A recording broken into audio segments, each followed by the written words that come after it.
In an unusual gesture that could partly reverse a more familiar northward odyssey toward Europe, Rwanda offered on Thursday to house or help repatriate some of the thousands of African migrants being held in Libya and reportedly auctioned there as slaves. A statement from the country's foreign ministry said Rwanda was horrified that African men, women and children who were on the road to exile have been held and turned into slaves.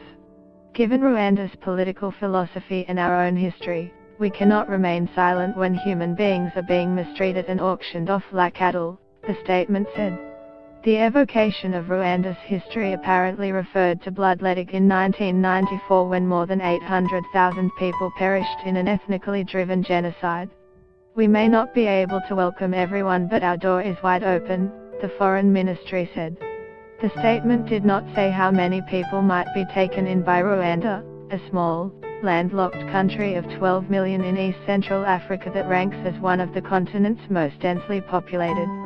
But Moussa Faki Mahamat, the newly appointed head of the African Union, the continent's biggest representative body, said on Twitter that Rwanda had offered to resettle as many as 30,000 migrants. Get the latest news and updates emailed straight to your inbox. By submitting your email, you are agreeing to Fairfax Media's terms and conditions and privacy policy. Mahamat said he was deeply appreciative of the offer. Libya has in recent years become a leading port of departure for migrants from Africa seeking passage to Italy in vessels operated by smugglers.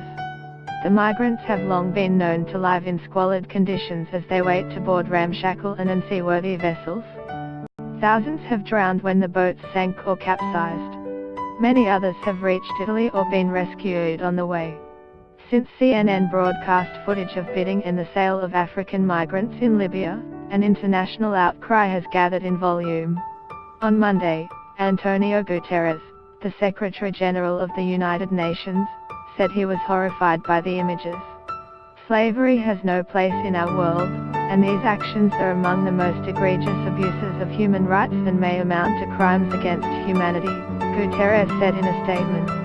Guterres said the reported auction of slaves also reminds us of the need to address migration flows in a comprehensive and humane manner, including enhanced international cooperation in cracking down on smugglers and traffickers and protecting the rights of victims. Last weekend, hundreds of protesters gathered outside the Libyan embassy in Paris chanting, "Put an end to the slavery and concentration camps in Libya."